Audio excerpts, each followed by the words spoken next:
Hello guys, Uncle Sam here. If you have not watched part 1 of this story, do well to watch it. You will have a better understanding as you watch this part 2.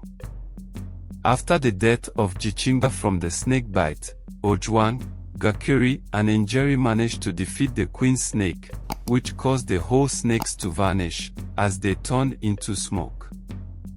The danger was over, but they knew that something else was coming. There was no time to wait and mourn Jichinga, who has just lost his life to the snakes. "We need to keep moving," Ojwang shouted, sensing that they were still in danger. As they entered deeper into the enchanted forest, the air was thick with magic. The trees seemed to pulse with life, their branches swaying even though there was no wind.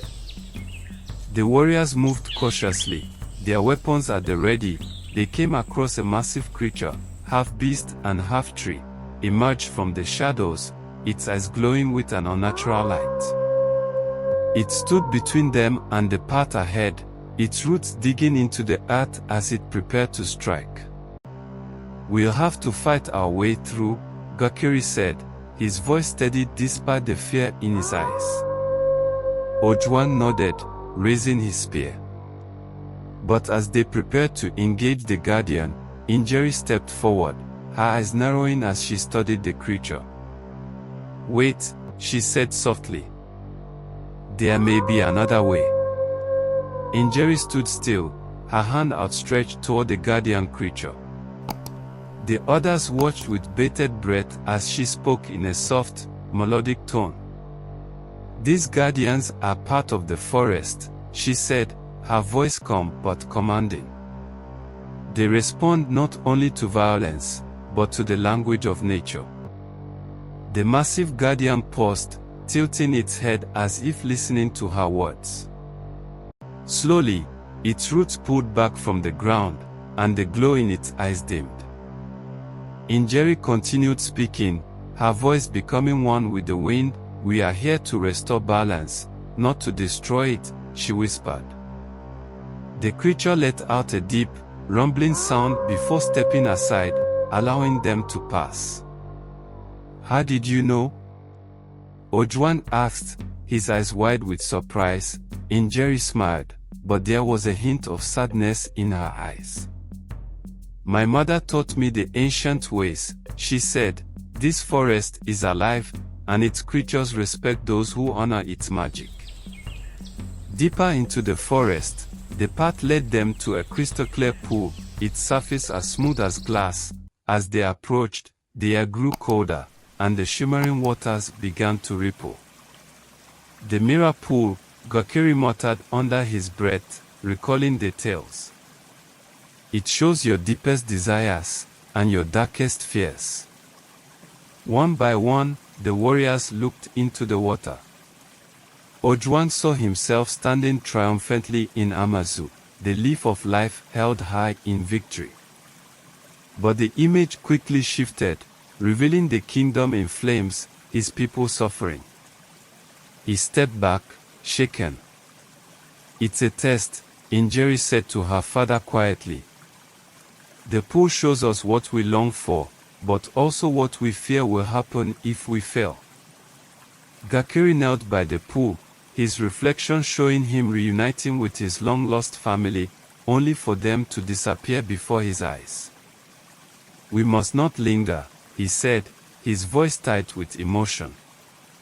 The pool was a trap, meant to ensnare them in their own desires. With great effort, they turned away from the water and pressed on. As they ventured deeper into the forest, the air became thick with tension. The trees closed in around them, their branches twisting like the limbs of a monstrous creature. The warriors came upon a narrow bridge made of interwoven bones. It stretched across a deep chasm, the bottom of which was lost to darkness. "This must be the final test, before we find the third gate," Ojwang said, eyeing the bridge warily. The bones creaked and groaned under the weight of the wind. "We'll have to cross one at a time," Njeri said. She took a deep breath and stepped onto the bridge. The bones shifted beneath her feet, but she kept her balance, moving slowly and deliberately. Behind her, the others watched nervously, knowing that any wrong move could send them plummeting into the abyss. Halfway across, the bridge began to sway violently, as if an unseen force was trying to throw her off. Njeri steadied herself, her heart pounding. "Stay focused," she muttered to herself. With each step, the bridge grew more unstable, but she made it to the other side, breathing a sigh of relief. Gakiri followed and Ojwang came in last, narrowly avoiding a fatal fall. On the other side of the chasm, they found the third gate. "So we are finally here," Gakiri said, "but it is not yet over. Till we get inside," Ojwang responded, "Stay close." As they moved closer to the gate, Adua, the greatest sorcerer on earth, appeared near the entrance of the gate. "Go back," Adua shouted, his voice booming like thunder. Ojwang stepped forward. "We are here in peace," he said, his voice was filled with fear. "But there is no peace here, there can only be trouble," the great Adua replied. "We just need a little leaf from the leaf of life to heal our crown prince," Ojwang said in a low voice. "Your crown prince should not be your problem right now, but your lives live here now," Adua shouted, as his figure grew taller and his eyes blazing with fire. Gakri stepped forward, pointing his sword at the great Adua and shouted, "We didn't come all this way for nothing. We have already lost a fine warrior. We must get what we came here for." Adua pointed his mystical stick at Gakiri. Fire came out from inside Gakri's body, and he started burning. Ojwang and Njeri tried to put out the fire, but it was late. Gakiri burned to death. Ojwang realized that this will be the end of the road for them. If he doesn't come up with something, he immediately pulled his daughter, Njeri, behind him. "What are you doing?" Adua asked. He started laughing. "Do you think you mortals have a chance to fight me?" Ojwang went on his knees. "My lord, the great sorcerer of the enchanted forest of Zuria, we beg for your mercy, please forgive us. We are not here to make trouble. Our crown prince will die if we don't get the leaf of life, and I swore an oath to his father, the late King Absco, that I will protect his son, Great One. Please forgive, grant us access to pass and get the leaf of life." Adu was silent for a while. "What gift do you bring for me? If you have a gift that is worth it, I will let you pass." "We have a gift for you, my lord," Njeri shouted as she took out the queen's necklace and moved forward.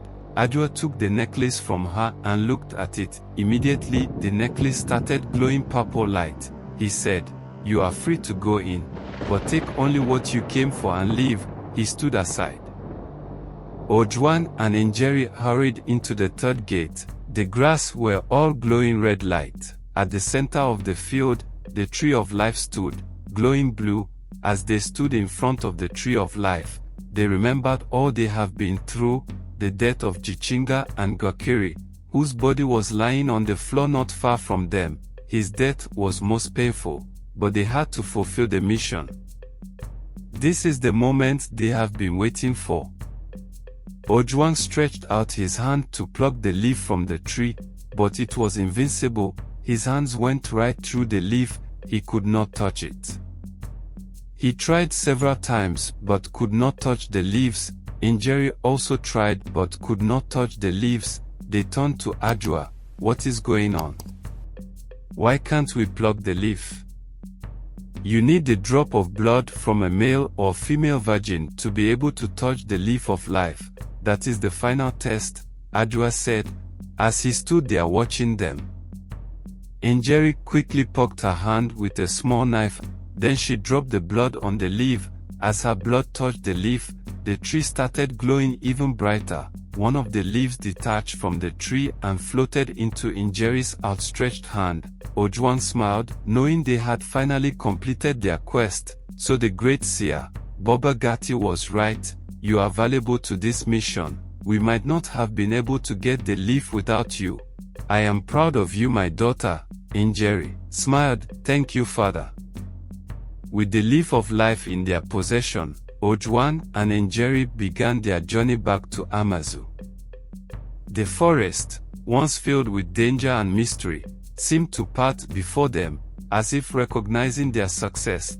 The creatures that had once threatened them now watched in silence, their hostility replaced by quiet respect.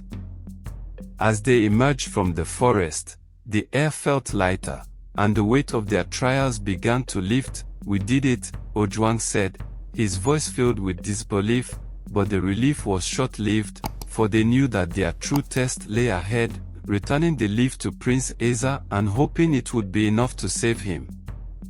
The journey home was bittersweet. Though they had achieved their goal, Ojwang and Njeri carried with them the scars of their trials, the death of Jichinga and Gokiri armed on their shoulders. Each step closer to Amazu brought with it the weight of responsibility, and they could only hope that their sacrifice would not be in vain. As they got close to Amazu Kingdom, they were ambushed by 4 assassins who were lying in wait for them. As they fought to defend themselves, Ojwang threw himself into an arrow that was shot at his daughter Njeri. The arrow pierced him by the back. He broke it off and continued fighting. "Run," he shouted, "we can't beat them." Njeri and Ojwang ran toward Amazu entrance. As they got close enough, the guards spotted Ojwang and Njeri. Amazu warrior ran out to support them as the men were still chasing them. They killed 2 of the men and the other 2 ran back.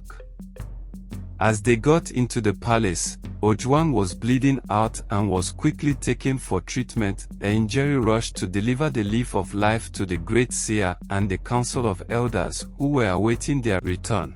The great Baba Gati smiled and said to Njeri, "Well done, my child, your blood was used to get the leaf of life, so only you can administer it. Let us head over to the prince's bedroom." She was led to the royal chamber, where Prince Aasir lay motionless, his life hanging by a thread. Njeri approached the prince's bedside, holding the leaf of life with trembling hands. She placed it gently on his chest, whispering a prayer to the spirits of the forest. For a moment, nothing happened, and fear gripped the room. But then, slowly, the leaf began to glow, its light spreading over the prince's body. The air in the room seemed to change as the prince's eyes fluttered open. His breathing steadied, and the color returned to his cheeks. "He lives," the healer said in awe. The leaf of life had done its work, and the prince was saved. News of Prince Aasir's miraculous recovery spread like wildfire through the kingdom of Amazu. The streets were filled with celebration, music, and dancing. The people sang the praises of the warriors who had braved the dangers of the mythical forest to save their prince. Ojwang and Njeri stood before the royal court, their heads bowed as the prince and his mother, Queen Zuria, expressed their gratitude. "You have not only saved my son but the future of this kingdom," Queen Zuria said, her voice filled with emotion. "We are forever in your debt." But as the crowd cheered, a sense of unease lingered in Njeri's heart. The journey had changed them all, and the weight of their sacrifices could not be easily forgotten. Jichinga and Gokiri's life of sacrifice was well rewarded. Weeks later, Aasir was crowned king. As he sat on the throne for the first time, he called the elders in council for a meeting. Then he asked the soldiers to arrest his father's younger brother, Prince Adamu.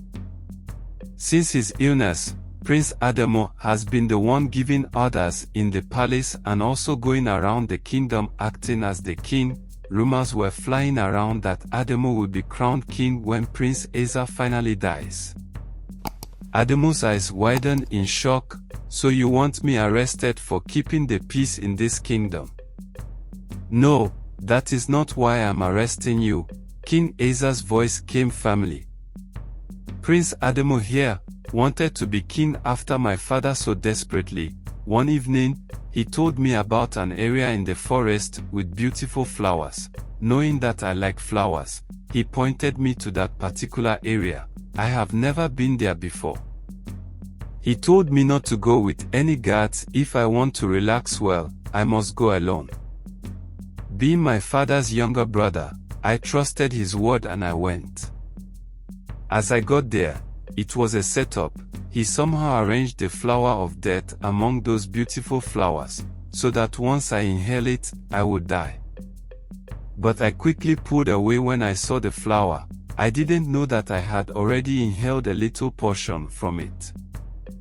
As I got back to the palace, I planned to confront him the next day, but that was how I slept and could not wake up. I saw myself being trapped inside that flowers, in the forest.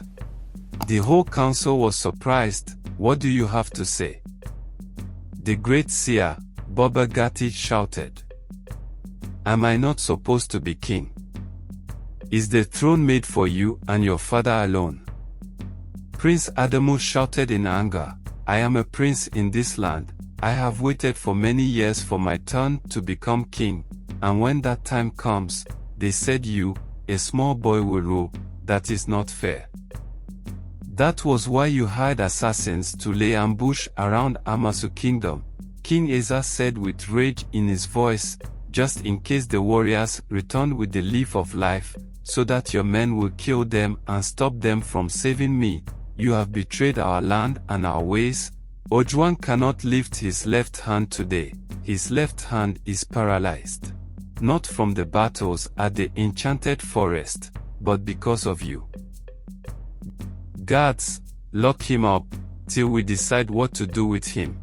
As Adamu was taken away, King Aasir took a deep breath and said, the great council of Amazu kingdom, we all know the tradition. A king cannot sit on the throne for long without a queen by his side. Let the news go round that in the next market day, let all the maidens prepare for the dance of maidens, so that I can choose my queen according to our tradition. The whole kingdom was in excitement. Parents prepared their daughters with great expectation that one of them will become the next queen of Amazu kingdom. The day finally came. The kingdom was full of excitement, dancing and singing. After it was all done, and all the beautiful maidens stood in the front line, waiting for King Aasir to pick one of them as his wife and the next queen of Amazu kingdom. King Aasir raised his hand for the noise to come down.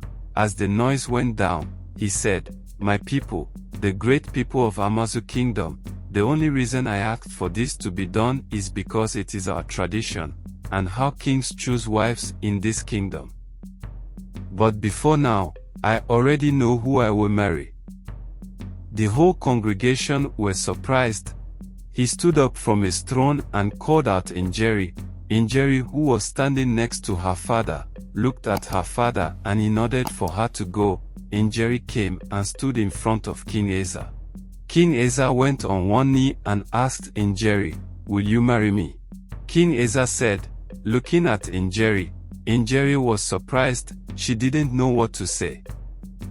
I know we have been very close friends, and you went out there and risked your life for me. I am not marrying you today because I want to pay you back. I am asking you to marry me today, because we have been in love for a long time.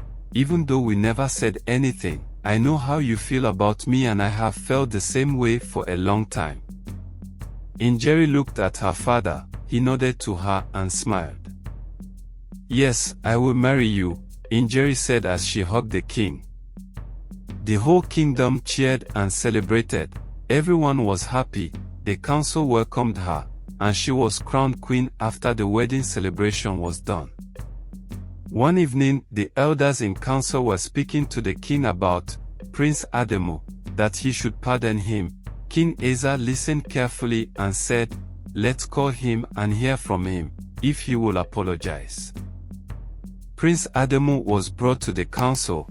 They asked him, what do you think should be your punishment for what you did in this kingdom? Prince Adamu said, The only punishment I deserve is to sit on that throne and rule my people, and I will become king. Whether all of you like it or not, you have no idea what I am capable of.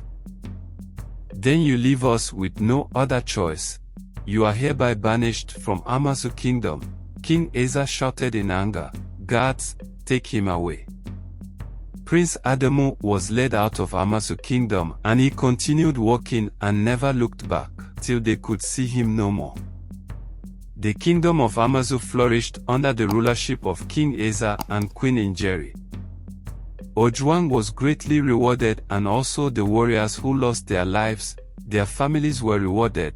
Ojwang was also made one of the elders in council, as he could never fight properly again, due to the arrows that pierced his back. Story ends. Moral of this story: when you are celebrated, take note of the people around you. Some might not be happy at your success. Secondly, no matter your standard, whether rich or poor, tall or short, big or small, there is always someone out there who can love you regardless. Always have that mindset, and it will come your way. I remain Uncle Sam. Stay safe.